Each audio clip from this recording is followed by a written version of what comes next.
Coupon ল'বলৈ সময় আপোনাৰ হাতত একেবাৰে নাই।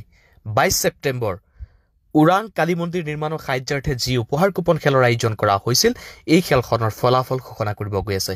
15 ছেপ্টেম্বৰ আছিল এই খেলৰ ফলাফলৰ দিন, কিন্তু এডিআৰই পৰীক্ষা অনুষ্ঠিত হোৱাৰ বাবে এই খেলখন পিছুৱাই দি 22 ছেপ্টেম্বৰ কৰা হৈছিলে।